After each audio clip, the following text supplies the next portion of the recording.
Thank you so much. Well, good afternoon, everybody. As you said, I'm Pamela Ward. I am the Chief People and Strategy Officer of MW Logistics. Not in title alone, I'm also owner with my husband. So we own the company 100%. Been in business since 2001, and that's really great for what I call, we're not really a small employer. We're small in people count, but large in revenues. We were award winning. We have awards we have won, especially in the last 4 years, as we have embraced technology and how the industry is enhancing. I'm going too fast. What we do, we provide tailored logistics solutions, dedicated freight, yard management. You have something to move, Clorox, Target, Costco, anyone, they're looking how to move things through the supply chain as efficiently and cost effectively as possible. We are there to give them the great insights of how they can do that better and save money. And so we'll talk a little bit more in a minute about the market, but we do coverage across the 48 contingent states, and we are now going into Mexico and Canada with one of our newer customers. A new strategy we put in place, we started saying, what do our customers want more of now? And you start looking at their board reports. You look at the things they're telling their investors, and everybody was looking for ways to do things more environmentally friendly, especially as it relates to the trucks, the trailers, the diesel, all of those things. They want EV solutions. So we thought, how can we meet that need and give them insights and save them money, allow them to get some of the incentives tied to that? We thought the EV trucks, hard to get, but there are specific providers out there that have them. So we found a great strategic partnered with them, and then our new service was born, and it has really taken off. And then also, one of the things we say, as our customers bless us and give us opportunities and we grow with them, we in turn give back to the community. We founded a foundation. We were giving money, but thought, let's formalize it. We have the MW Cares Foundation.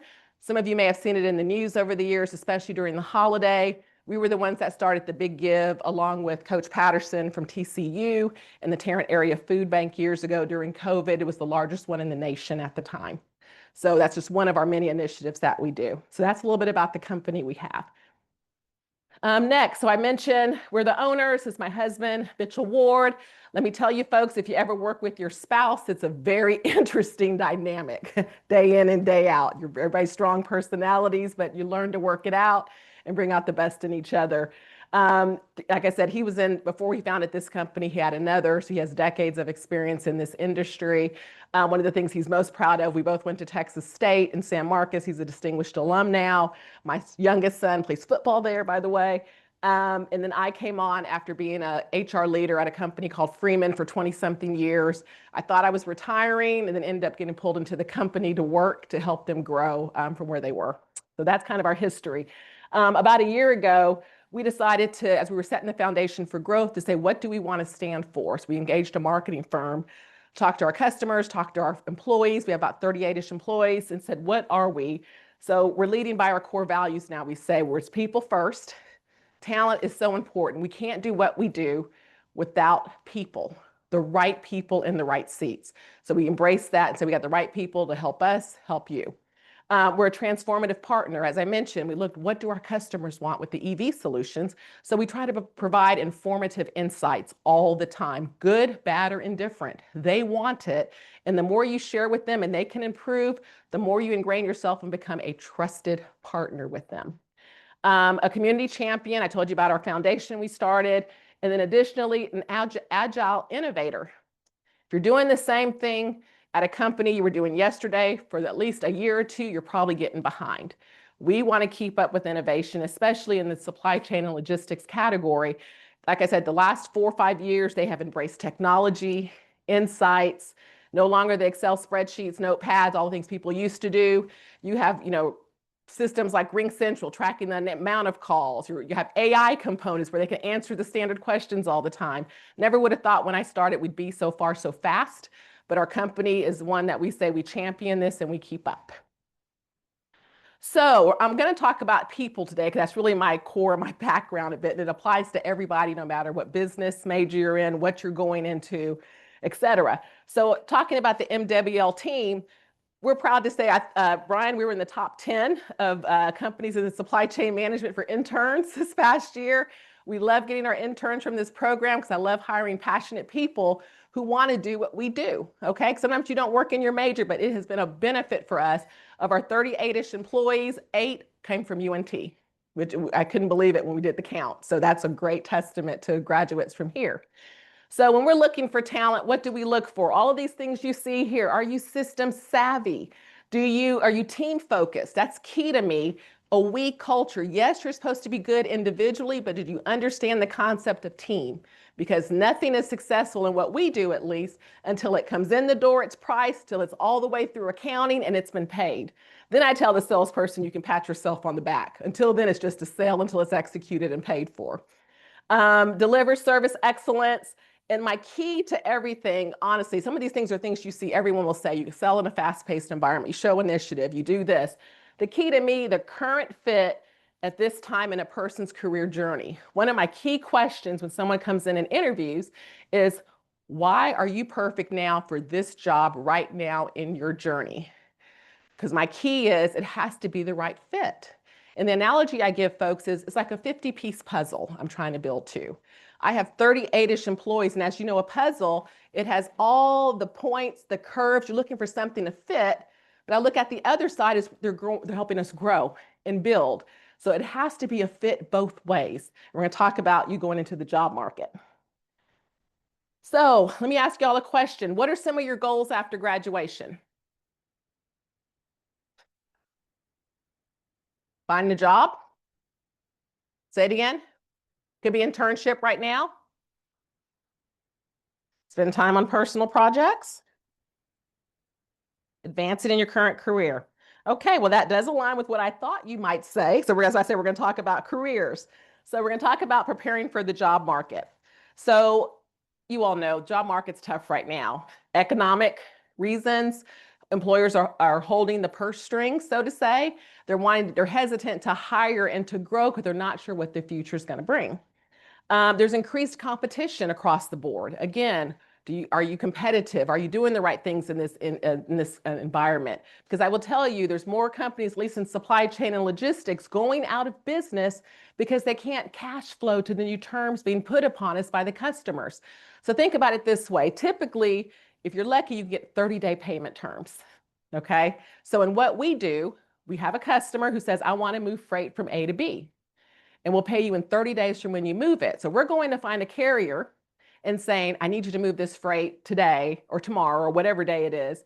And he's going to get paid in 30 days. So you have this float of money in and out. But guess what it's shifting to? It became 60 days. So then we got to, do we have the cash flow to hold because we're behind 30 days? It is now going to 120 days. Carriers are dropping like flies. If you aren't financially and fiscally savvy, watched your debt, paid your bills, have strong banking relationships, ability to factor, or whatever it may be, you may fail right now. And there are several doing that. So things we have put in place, I'm telling you about the company and your career preparedness, is there's a lot of things out there. There's systems where you run their credit. There's even a thing out there I didn't know that they will insure your receivables up to an amount. They check the credit on a customer and let you know, hey, they'll be good to pay you in 60 or 120 days, and you can give them like $500,000 credit. Okay. We've had some who really shocked us. We thought, oh, they're doing good as a company, people on the shelves. They come back and say, we can't insure their receivables right now. They're having cash problems. And we're seeing it because we have all these people registered. They're all saying they're not getting paid or they're getting paid later than usual. So you really, employers are concerned about that. We were concerned when they started going to 120. We're like, okay, we have the right relationships, but you're looking at the cash. How many people should you hire? What percent is salaries of your total income of what's coming into the company? You see layoffs. You see AI and automation. That's hot and heavy everywhere. And as the economic environment and business newsletters and periodicals are saying, it's cutting at some of the entry-level jobs, unfortunately.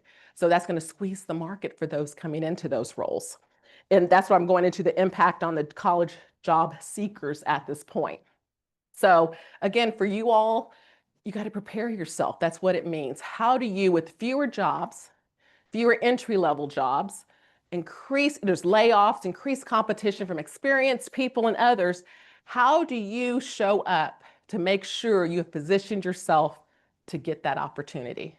And that's for anything. It could be going to work. It could be in a networking organization you want to be a part of that will help you at some point. What are you doing to make sure you are ready?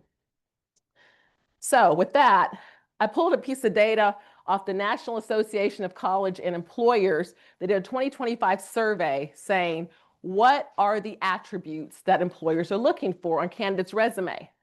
So take a moment to take a look at that list and let me know if there's any surprises there.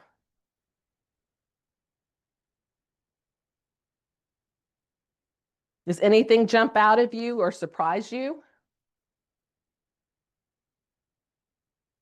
No, it shouldn't. You know why? It's a typical list. I call this a very generic list. Everybody can do this for the most part. At some level, you have to have a differentiating factor of some sort.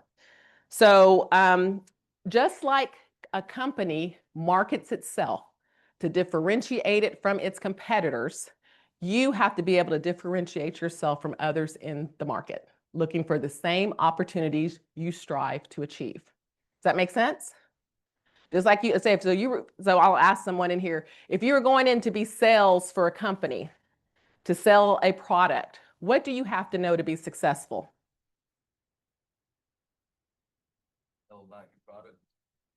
What else? Know your customers. Know your customers. What else? Know what you're selling. Know what you're selling. What else? Why is that important to know what you're selling? Differentiating factors. Differentiating factors. You also need to know the company and what distinguishes the organization you're selling with. Exactly. And for that, you're going to get a red envelope. I'm going to have you pick one and tell folks what's in it.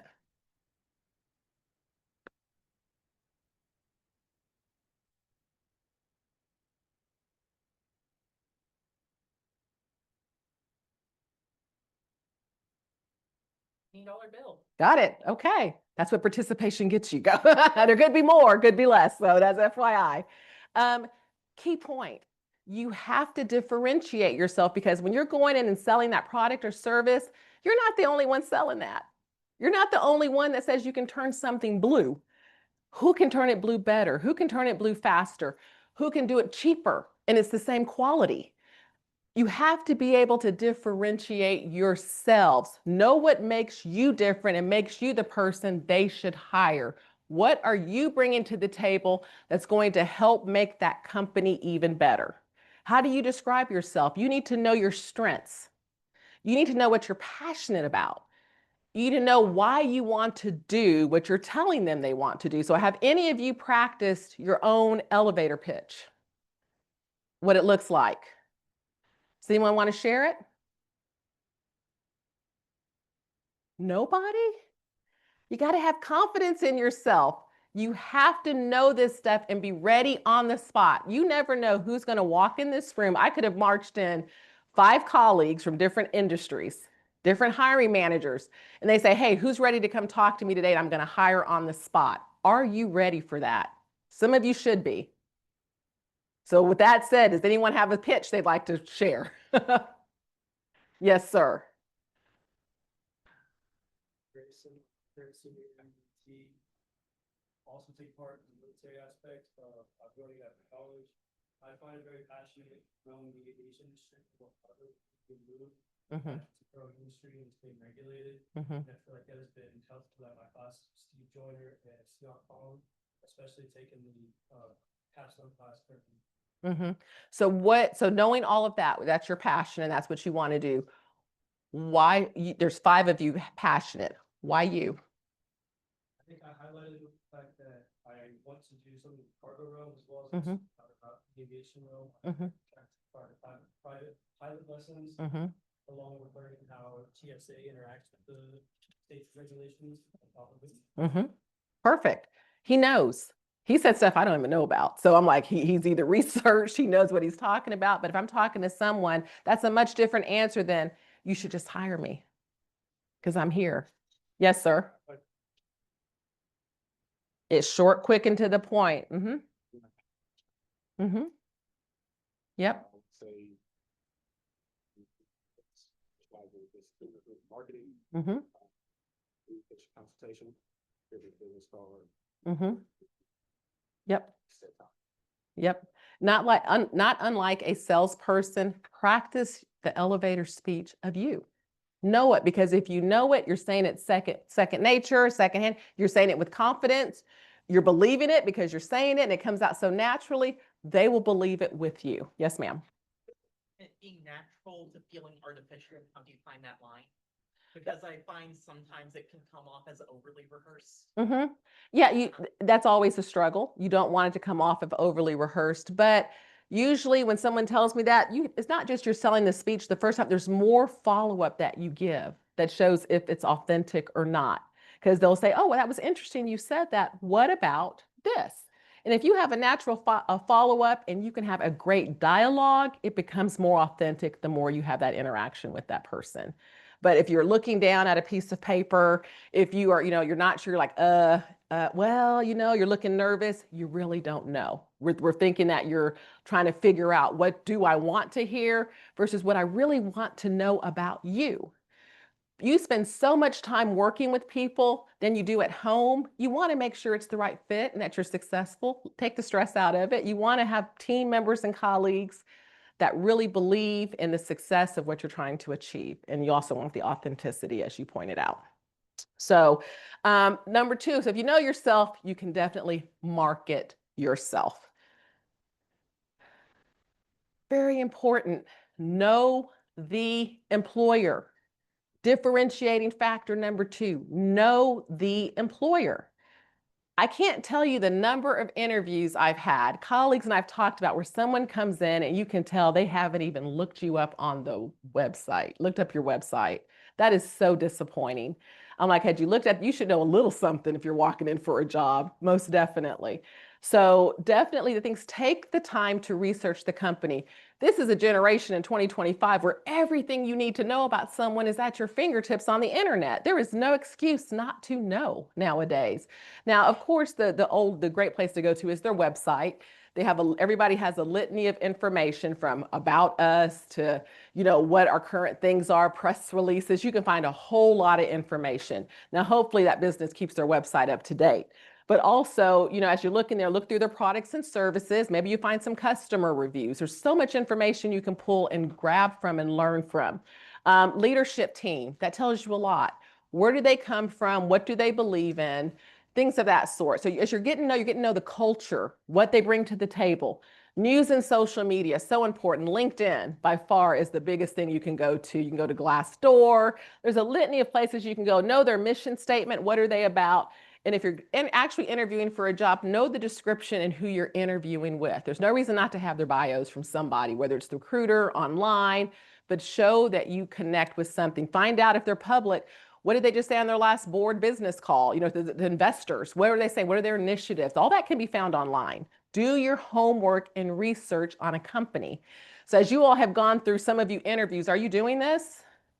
Are you finding that it's easy to find information on employers?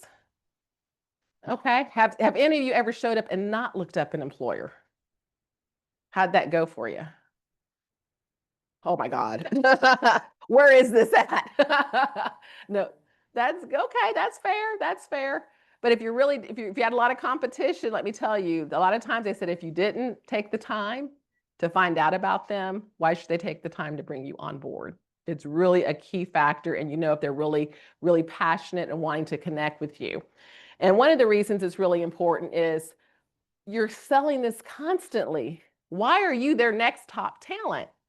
How are you taking the time to connect with them, to really connect with them and say, I saw on your website where you have this initiative and you're trying to do this. You tell them your experience that relates to it. Doesn't matter what it is, but if you have something relational along the way with an employer, you're connecting with them in a very, very meaningful way. Does that make sense? You know exactly what they're talking about. You're focusing on the company objectives. I know what you're doing and I feel I can contribute to the team. You look at their mission, their culture, and you say, I believe in a culture where we all work together. I believe in a culture where we go out and do community service together. I believe in a culture where we do the right thing, the ethical thing, the right time, every time. Find connection points. Find where you have actually exhibited a behavior where you actually did that. Because tell me a time, it's a typical questions. Tell me a time where you have done X. Tell me a time. Those situational questions are so key. You got to be able to answer and show how you are different. Remember, we talked about, first of all, knowing yourself so you can sell yourself.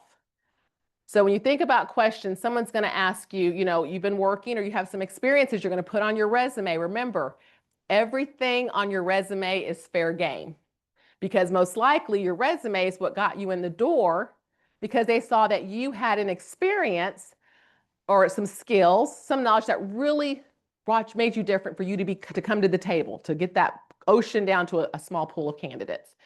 If you can't speak to those experiences or those projects that you sat on, or you've oversold yourself on your resume, there's a lot of I. That's one thing I look for. If there's a lot of I's, my questions to them are, so was it just you?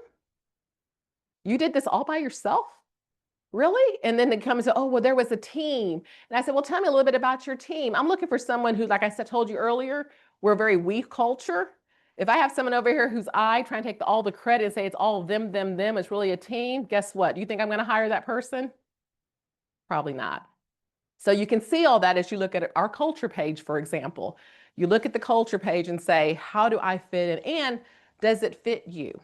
So again, but as you're looking at companies, and even before you get out and start interviewing and you're searching and researching, pick places you think you really want to work. Now, I know with the job market being the way it is, it's difficult, and you may land somewhere you didn't quite see as your first, second, or third choice, and that's okay. But if you can, focus in on where you can see yourself being successful, because guess what? How you show up where you want to be is much different than where you're someplace you're not want to be. Okay. And if you do find yourself in a place where, it's not your first choice, second choice, third choice, what should you do? Yes, ma'am. Okay. Uh-huh. Mm-hmm.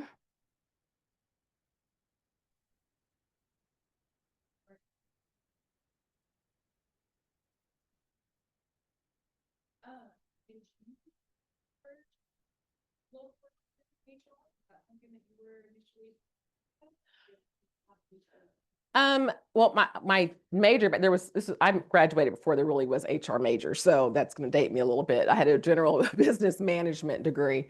I wasn't sure, honestly, at the time, and they say a lot of people don't go into what they're going to do necessarily. So, but once I kind of fell into it, people like to say about HR people, oh, you just like people. HR is so much more than people. It really is guiding the main resource of any company to the success of the company in a lot of different ways, I will tell you. So I kind of fell in it, and that's why I had a 22-year career. When you get into a role, you get lucky sometimes, right place, right time, and other opportunities are afforded to you. And to that point, wherever you land and what you want to do, what you do is you make the most of the opportunity. Okay. So when you land in any role, what you do is you sit there and you look and say, how do I differentiate myself? Because I tell all of my team, I've told teams over the years, you interview for your job and the next job every single day you show up. Because keep in mind, organizations always have opportunities coming up. There's something that might not be today, tomorrow, but it's going to be in the future at some point. And I will tell you, most companies scan internally before they go externally.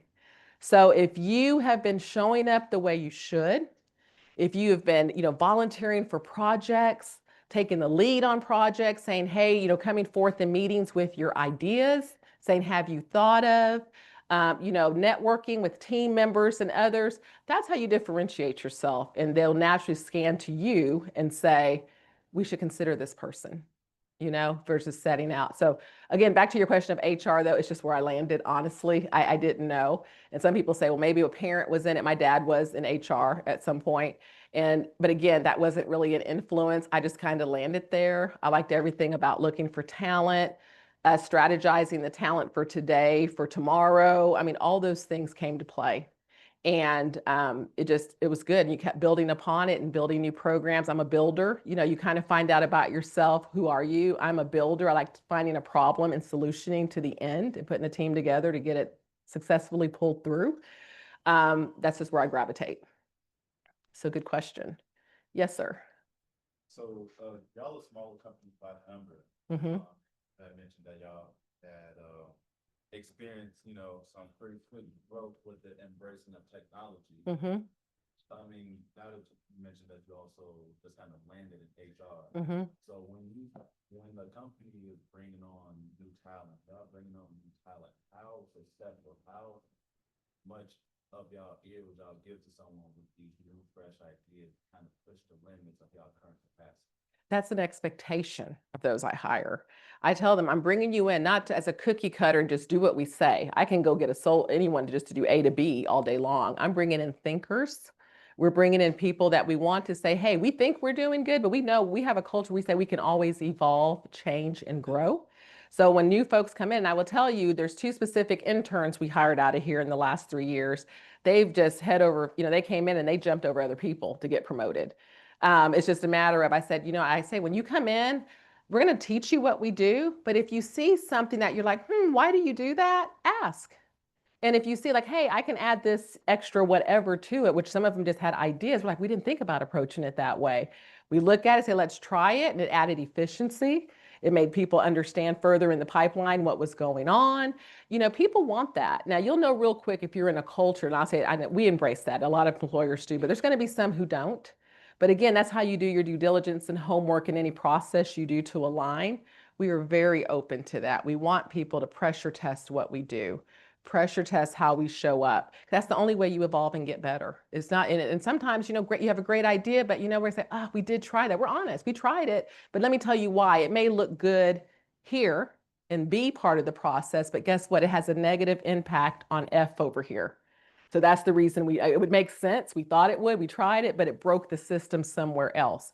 As you build project management, as you build processes, one of the key things we tell our employees to remember, it has to go from A to Z in the best possible way possible. So what that means is there's trade-offs in different seats, in different areas. You may have to take a little pay in accounting so that we can do a sell a certain way or move it a certain way and price it this way. You may have to take a little bit of a hiccup. That's okay, because at the end, we see the big return over here. But guess what? Because we have to do things by accounting standards this way, guess what, salesperson? You can't promise them that.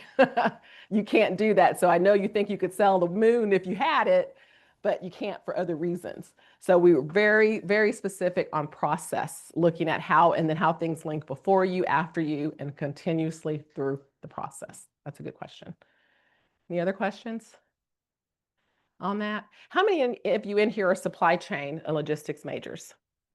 Oh, there's quite a few.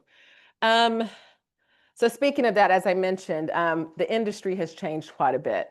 We have McLeod as a software system. Is that coming? I talked to Tom McLeod and someone else. He's not, okay. So, but y'all may somehow at some point teach a little bit about McLeod. Yes, that's what I thought. That was always the goal. That's good. That's what I thought. He's great. So McLeod is a big TMS in the industry, and we embraced that when I started in 2021. Let me tell you how much this has changed and morphed the industry. You have every insight you want to know at your fingertips, and that particular system links everything up from the sale all the way through accounting. Now, we have some other plug-in systems we use along the way to add extra efficiency, because one system can't really do all things you need effectively, but it really has changed the market. Coming in, it's a tough job. So people say, oh, when I first came into the industry, oh, you just have trucks that move from A to B. I don't. Our company doesn't. We are what they call asset light. And that means we don't have any assets. I don't know how asset light means. I know no assets, but that's a new term I've been told. So we are technology and people. If you come to our office, everybody has 3 monitors. There's screens up in the room to see what's going on. You are literally responsible for getting things that everybody uses every day somewhere in the system if you're in our part of transportation, the trucking transportation. And I also mentioned yard management. That industry right now is really under pressure because of tariffs, for example. So customers, people with products and services, they want you to move and work with them. They're being squeezed. And so they're thinking you over here should take a squeeze. Well, guess what? I'd love to help you, but I'll be crass. I don't have stock in you, probably, most likely. B, I have to pay people. and stay in business, I can't take that squeeze. So right now there's this dynamic, like I told you, even the payment terms, they're finding, the cost of money. If I can push you out and pay you in 120 days, that's why all these things are coming up. So it's really there, and that's why talent is so key, because they're looking for, you have to be the right person at the time. There's no overhiring anymore in our industry at all. Yes, ma'am. Actually use for foreign trade zones to alleviate the tariff burdens on your company? Good question. I'm going to say no for us specifically. We don't. But again, anything in the foreign trade right now with tariffs and the other, that they put a lot of restrictions and requirements on these things, people are shying away. Many of our size, we're shying away from a lot of that and trying to go first. You're going to sit back and watch for a while and see where things land before you take action. Yes, sir. EV Uh-huh. Mm-hmm. trucks that y'all rolled out, are they hybrid EVs Mhm. or fully? And are they suited or would they be suited for potential upgrades for autonomous operation? Good question. I don't know the question to part two, but that stuff scares me completely from a safety hazard kind of autonomous vehicle thing. I'm not all in on that at all yet. So even if that came out, I'd probably say no because of safety to people, the product, expense of the product, because we take on the liability of what's going on. Now the EVs are fully EVs. There's charging stations, and the way the vehicles we buy with our provider, they keep their charge for an extended period of time through weather, hot, cold, the extreme. So we were very picky in who we partnered with. And luckily our partner has a proprietary relationship with the truck. So there's some things we have built in that our competitors don't yet have. So, but it is a fully EV operation. You can think for the folks that have these huge yards and the diesel and they're fueling trucks on site and trailers on site, there's safety issues. They call it, I just learned the term, wet something they call it when they do it on site. They don't want to do that. And now that they have found they can have EVs, it is an expense. It's not a cheap vehicle, but the savings are coming in as the years go by. They're finding that they're more environmentally friendly in their neighborhoods that they're in, and that they are saving money overall, the diesel and all of that. Good question. But EVs, when you have it on a yard in a small space, all these trucks and trailers, anywhere you can put an EV in is definitely a good solution we have found. And our customers are rolling it out like crazy right now. So, but you're looking this up on the website. Yeah. I can tell. I was checking y'all out prior to, I was noticing a lot of y'all, who end up cares. Mm-hmm. Y'all been pretty active for a while now. Mm-hmm. I personally haven't seen anything outside of like doing research on y'all. Mm-hmm. But I genuinely enjoy it. I'm really curious about some of the visualization software that Mm-hmm. that y'all use. Mm-hmm. Especially with EV trucks, typically companies start to incorporate a lot of GIS as well. Mm-hmm. So the difference in some of that, I think that you're referencing, we don't take them over the road. They are those EVs that we're using where we're getting the benefit and where the customers stand, they have yards, for lack of a better term. We handle all of Hidden Valley Ranch. If you ever use Hidden Valley Ranch stuff, we do 100% of the movement of it. We are on site with them and at a plant they have. We run all the products from A to V. You're talking about the containers go here. This goes here off the company line. We are moving stuff from place to place. That's where the EVs come into most benefit because you're in a very concentrated area and all those emissions and fuel, the EV trucks help eliminate that. So we do it just in our yard management area, not over the road yet. And so I don't know of a provider that's doing that 100% say, because it's still kind of one of those things, you got charging stations, how do you do all of that? Or you might have a hybrid, but we do it just with the EV trucks in a yard setting. They have multiple facilities within so many miles. We do it in that kind of respect. Yeah, that's a good question. So for those of you going into supply chain and management, what kind of roles are you looking at taking on? Have you really thought about that? Mm-hmm.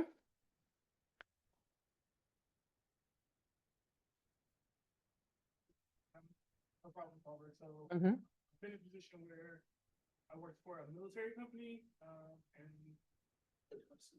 put in processes and had to revamp them and try to make them better. Mm-hmm. So that's really my thought. Mm-hmm.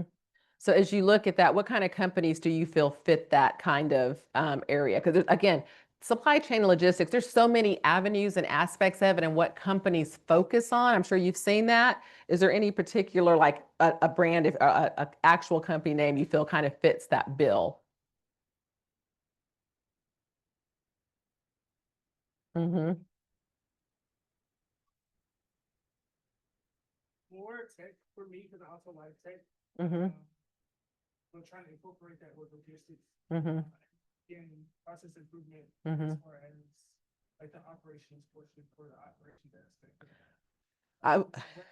Yep. Mm-hmm. Okay. Transportation at that too, like. Okay. Okay. So what I'll say is my personal opinion, I don't say this is fact of the industry.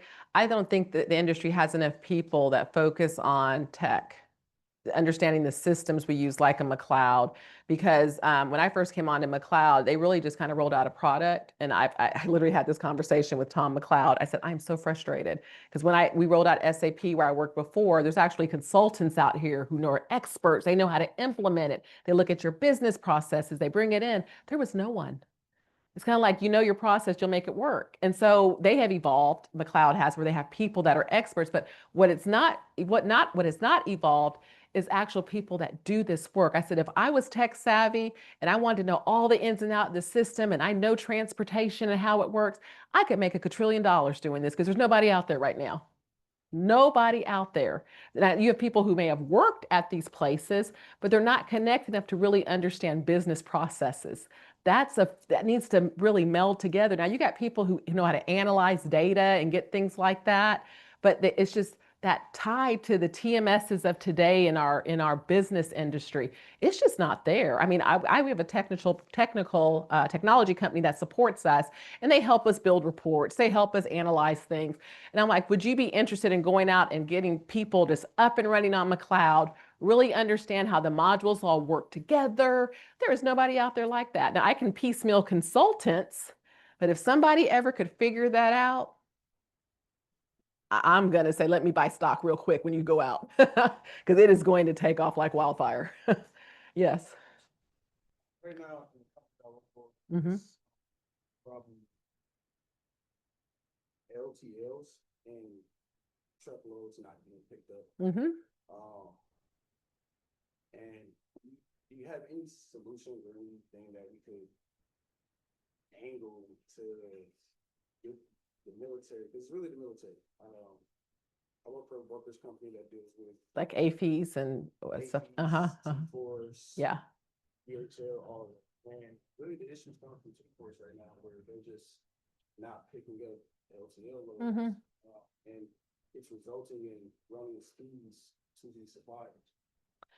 So what can you and my team do to try to alleviate this, or to not shift blame, but essentially shift blame back to the military and their actual LTL or their carrier services?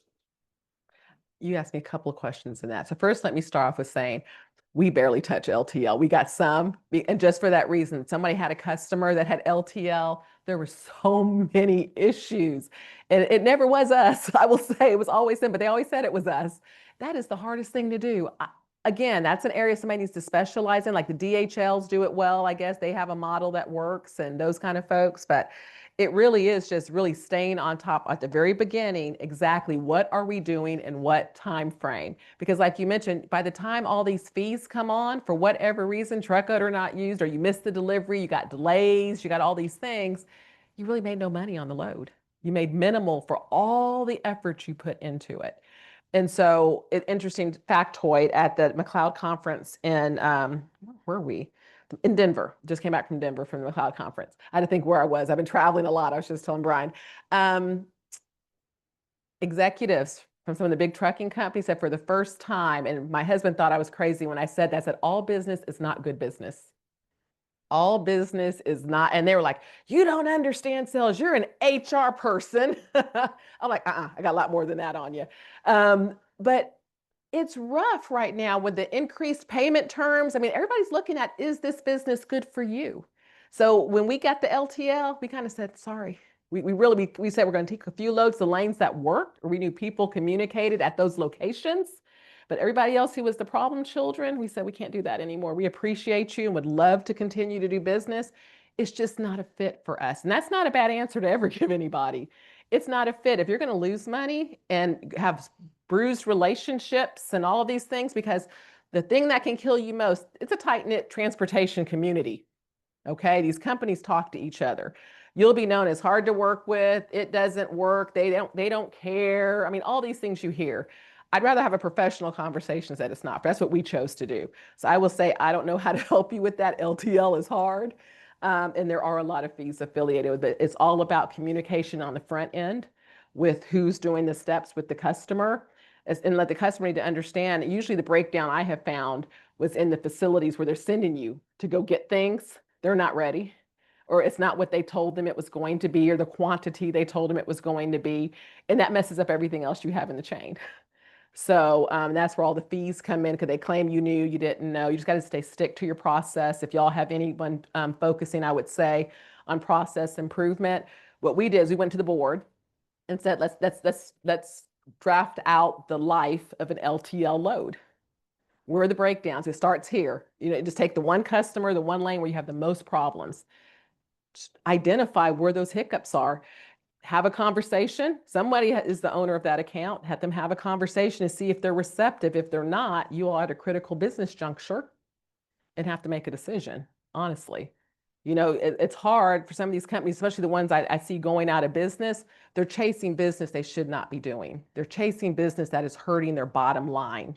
And when you find you're not able to pay the carriers or those others that are doing the work for you, you have a whole nother set of issues that have now set into your industry, into your company, and it spreads like wildfire and people just stop doing business with you. So, a good question. Was there another part to your question? You asked me several things in that. But I just say the first thing though is when we have issues, I say we're taking it to the board, life of whatever it is, and chart it out. Where does it start? Who touches it? Sign accountability. Who touches this? Who are you communicating with? Are they communicating back to you? And if you chart it out, you will figure out where your break is completely and have to go address it.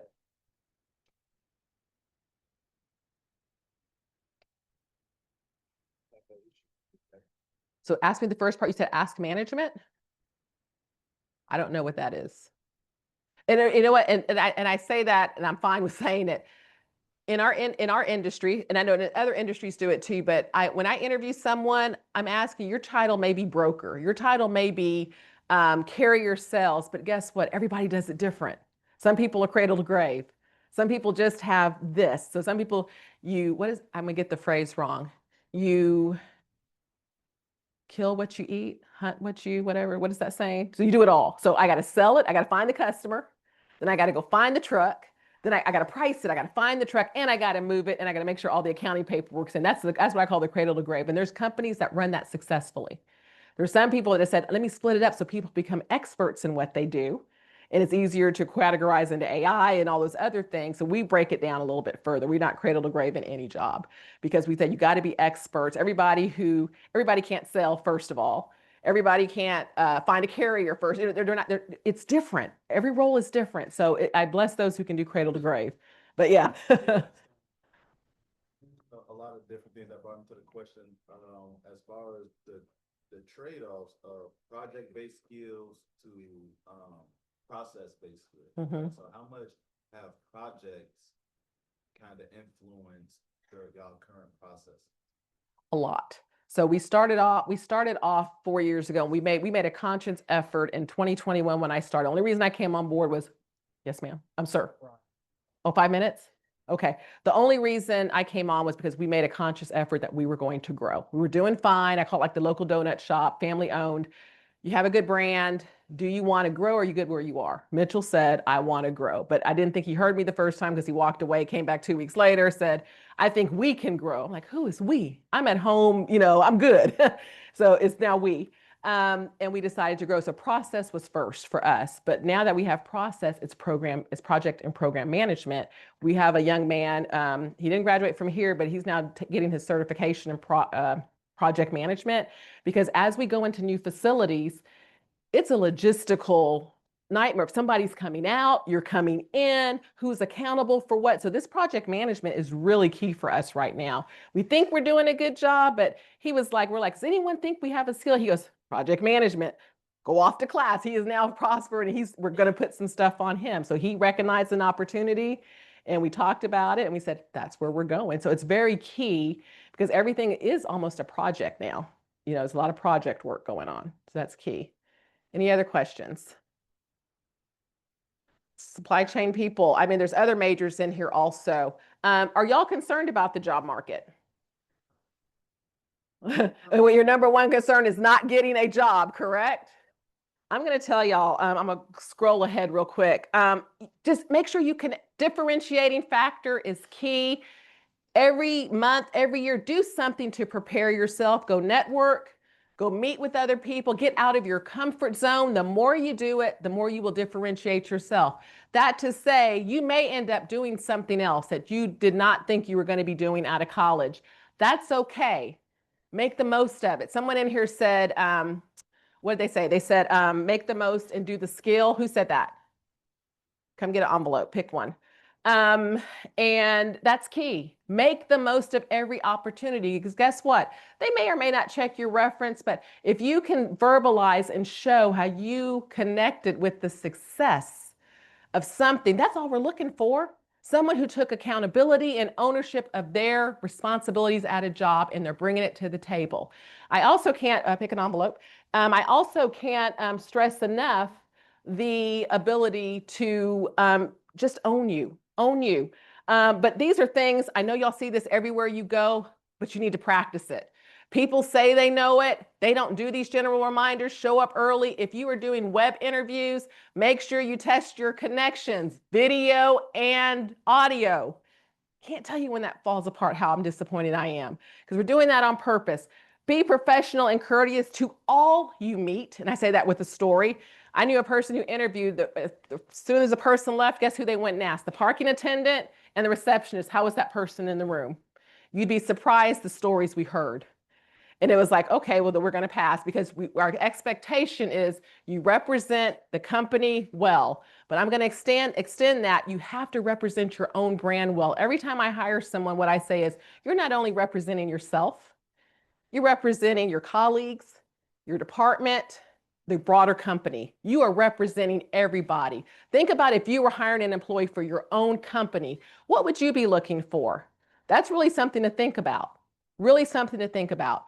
And when you go into the meet with someone, take all the distracting factors out. I love you if you have blue hair. I don't care. But guess what? If I got to put you in front of customers and they got to go out there and they're getting beyond, they're not focusing on what you're selling and what you're telling them. They're focusing on why is someone sitting in front of me with blue hair. You're doing yourself a disservice. You know, any distracting factors, take them away, but be you, but take them away. Make sure you're someone that you're connecting with that employer, someone they don't mind you representing them. Check your social media. Make sure you know your private is private. I will tell you that. Private needs to be private. I'm amazed still about people who don't do that. And the things are out there. Instagram. I'll date myself. I still do Facebook. All those things. Check your social media. And there's no harm in going back and taking stuff off. Do it. And again, remember, once you get somewhere, that's not you haven't made it. Every single day, you are interviewing for that next job. What got you there won't keep you there. You actually have to deliver on what you connected with them on when you interviewed. Okay. Any other questions? Y'all had a great, I'm concerned about the job market. What didn't I ask in that concern? What would you ask me since you're concerned? What's your question? Do you have any? Yes.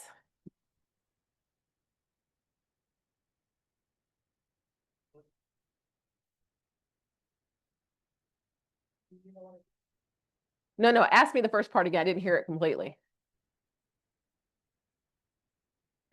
Mm-hmm.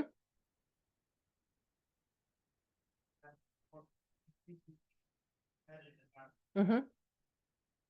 How could we all have it stand out?